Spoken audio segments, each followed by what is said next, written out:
بسم الله الرحمن الرحيم. الحمد لله والصلاة والسلام على رسول الله وعلى آله وأصحابه أجمعين ومن تبعهم بإحسان إلى يوم الدين. دوستان عزیز، بینندگان گرامی، السلام علیکم و رحمت الله و برکاته. در خدمت شما عزیزان و سروران قرار داریم در برنامه زیبای شگفتی های آفرینش. دوستا، ما انسان ها به شکل عام و مسلمانان به شکل خاص به این مکلفیت داریم که در جهان باندیشیم و به این باید معتقد باشیم که این جهان بزرگ و پهناور خالقی دارد که او خالق زیبا و عظیم هست. زیبایی آفرینش دلالت به زیبایی آفریدگار می کند. لذا ما مسلمانان وقتی که در جهان می اندیشیم به این معنی است که ایمان خود را تقویه می کنیم، عقیده خود را راسخ می سازیم و این جهان را جزء از کائنات الهی می شماریم. وجود جهان برای غیر مسلمانان هم از نشانه های وجود خداوند هست. وجود جهان از نشانه های وجود خداوند هست. وقتی که ما به خاطر معرفت خداوند و شناسایی خداوند فکر میکنیم، خداوند را کسی ندیده است در این جهان. هیچ کسی ندیده است. نه پیغمبر دیده است و نه دیگر مخلوقی دیده است، چرا که دید خداوند در جهان ناممکن هست. خداوند گفته است که من را هیچ کسی دیده نمیتواند، مثل که برای موسی علیه السلام فرمود لن ترانی. ولیکن چیزی که به ما مربوط می شود، ما انسان ها اویست که در جهان خداوند باید فکر بکنیم. فکر کردن در ذات خداوند جایز نیست که ما مثلا فکر بکنیم که خداوند چه نوع هست، چه شکلی دارد و وجود خداوند به چه شکل است، چرا که ما منع شدیم از تصور کردن در ذات خداوند، به خاطر اینکه خداوند ذات است که از عقل و اندیشه ما فراتر و بزرگتر هست. لذا ما مکلفیت داریم که در کائنات خداوندی باندیشیم، در مخلوقات خداوندی باندیشیم. همین موضوع برنامه ماست دوستا، اندیشیدن در کائنات خداوندی و شگفتی های آفرینش الهی. هر چیزی را که خداوند آفریده است بدون شک بیهوده نیست، بلکه در او حکمت ها و فواید است که شاید اون را ما درک بکنیم و شاید از درک از او عاجز باشیم. لذا دوستان عزیز، ما در برنامه گذشته هم به شکل مقدماتی به بعضی مسائل خداوند و جهان پرداختیم، به خاطر از اینکه بحث ما دو بعد دارد. وقتی که ما میگوییم شگفتی های آفرینش، شگفتی های آفرینش یک بخش است و آفریدگار بخش دوم هست. اصل جهان آفریدگار هست، خداوند متعال هست. اگر خداوند نمی بود جهان نمی بود. اگر خداوند نمی بود ما شما نمی بودیم.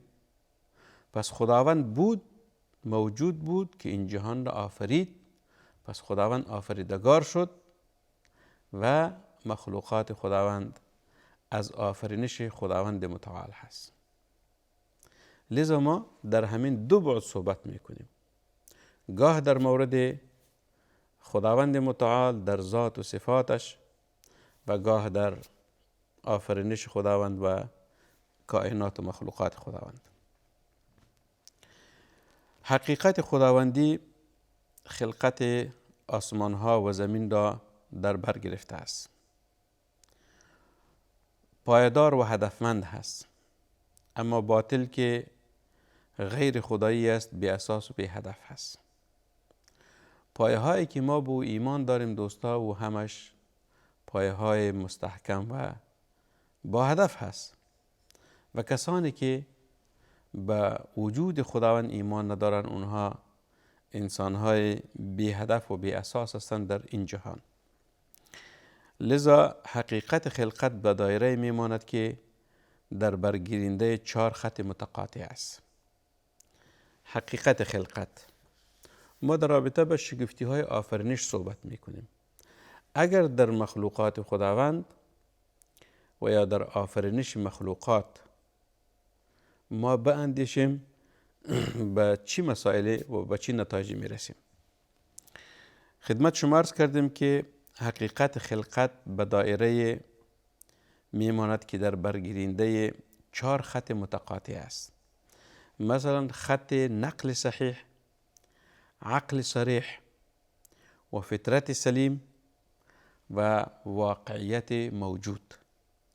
این 4 خط متقاطع است که در رابطه به خلقت و آفرینش خداوند تعلق میگیرد. این چی مفهوم دارد دوستان؟ اولش گفتیم که خط نقل صحیح است. خط نقل صحیح است. دومش عقل صریح است، سومش فطرت سلیم هست و چهارمش واقعیت موجود هست. در رابطه با نقل صحیح چی معنی داره دوستان؟ نقل صحیح کلام و بیان خداوند و فرستادگان معصوم او هست. وقتی ما میگویم نقل صحیح، نقل به معنای همون مسائل است که از یک شخص به شخص دیگر منتقل می شود. وقتی ما میگیم که نقل صحیح، رسالت های آسمانی همش نقل هست.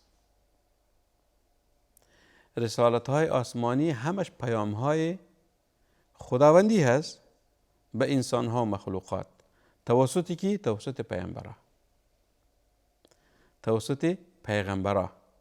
وقتی که ما حتی به واژه پیامبر توجه بکنیم، یعنی پیام آور.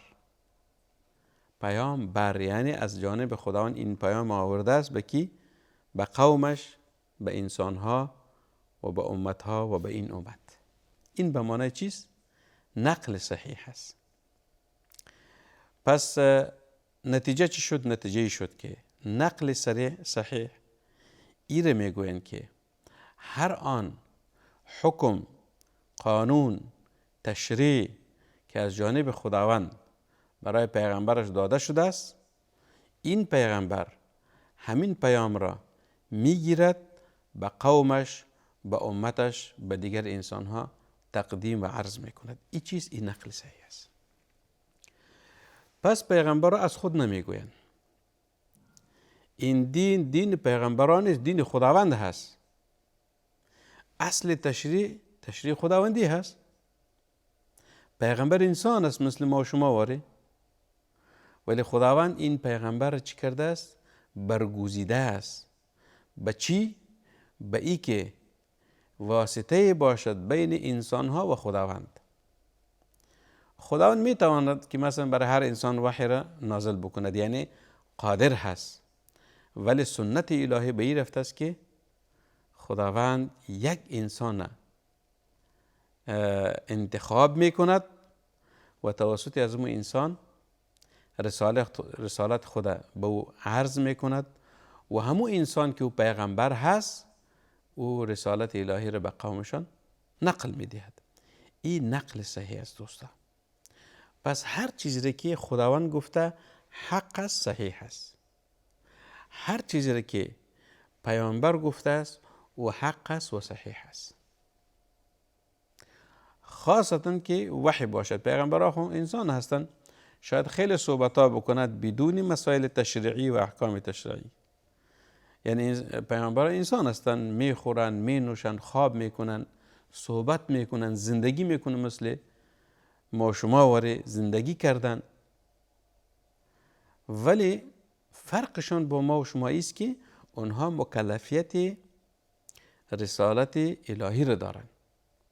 همون چیزی که از جانب خداوند برشان داده شده است، اونها مکلف هستند که همون رسالت الهی رو به اقوامشان برسانند. این چیز این نقل صحیح است دوستا. این یک خط خط متقاطع است که او را به نام نقل صحیح یاد میکنند. مثلا در امتهای گذشته اگر فکر بکنیم که قسمی که در کتابهای تاریخ هم ذکر میکنه، تاریخ پیامبران، خداوند متعال برای بعض پیغمبران کتابهای آسمانی داده و برای بعضی ها صحائف داده است.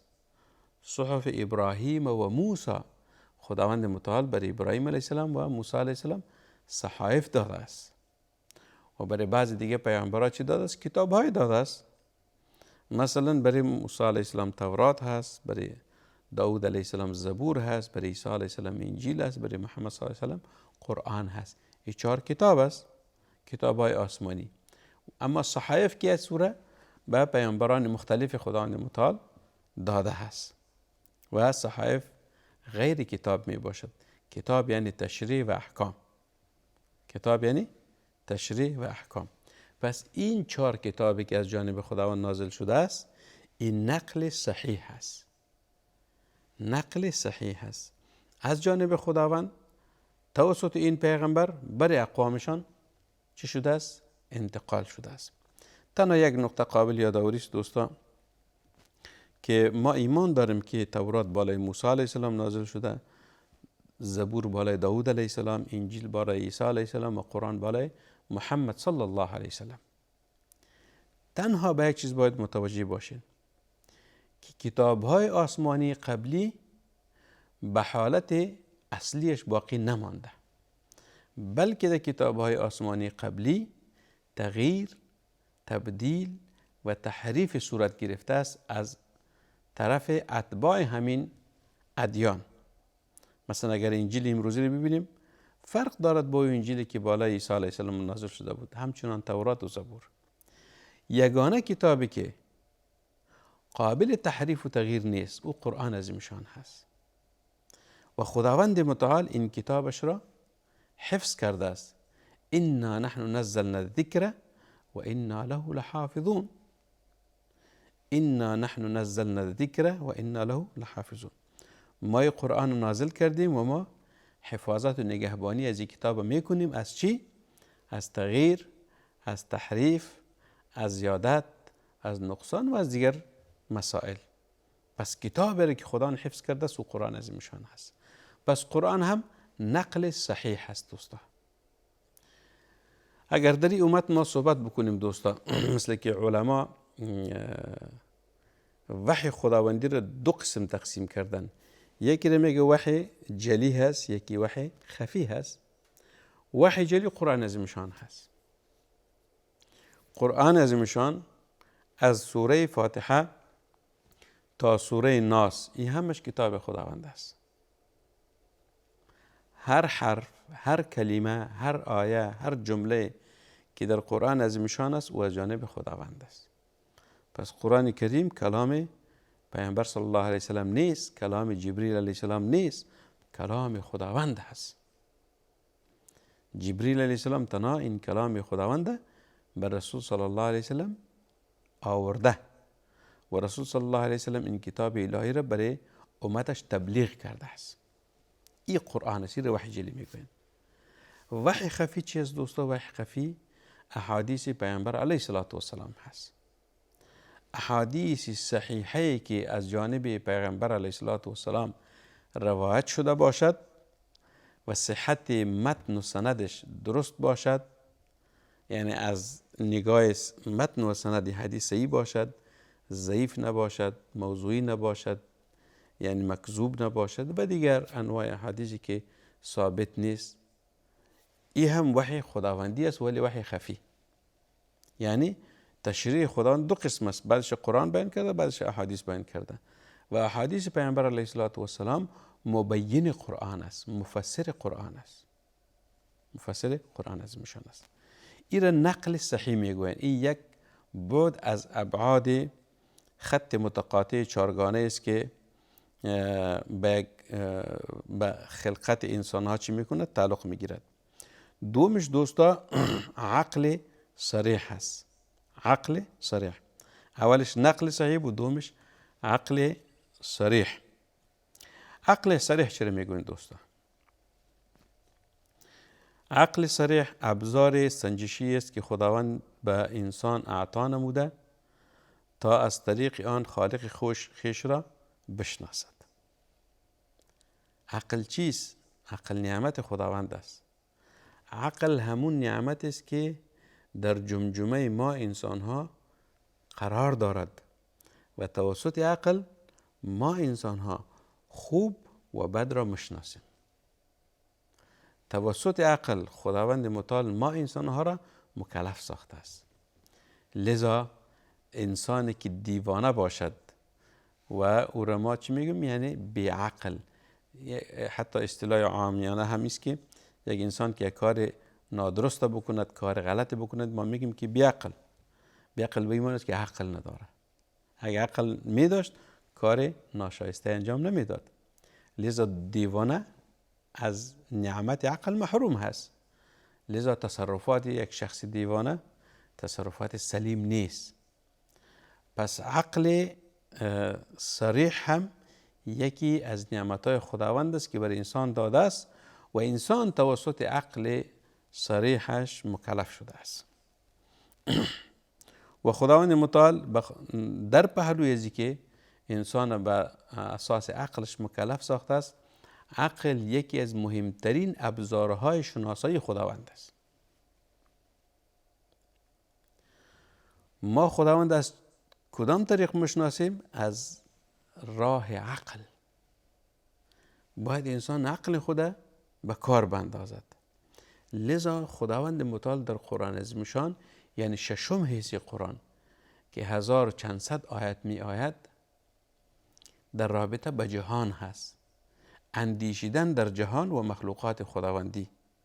پس این اندیشیدن ما را به کجا می کشاند؟ به این می کشاند که در کائنات خداوند و در این جهان باید باندیشیم تا خالق خود را بشناسیم. پس عقل وسیله چیست؟ و وسیله شناسایی خداوند متعال هست. این تقریبا دو بعد از ابعاد خلقت در این جهان بود که اولش نقل صحیح بود، دومش عقل صریح بود. و دو دیگهش انشاءالله در درس آینده خدمت شما عرض میکنیم که او را فطرت سلیم و واقعیت موجود میگویند. با آخر برنامه رسیدیم. با امید ازی که بهره برده باشین، موفق کامگار باشین. و صلی الله و سلم و بارک علی سیدنا و نبینا محمد صلی الله علیه وسلم.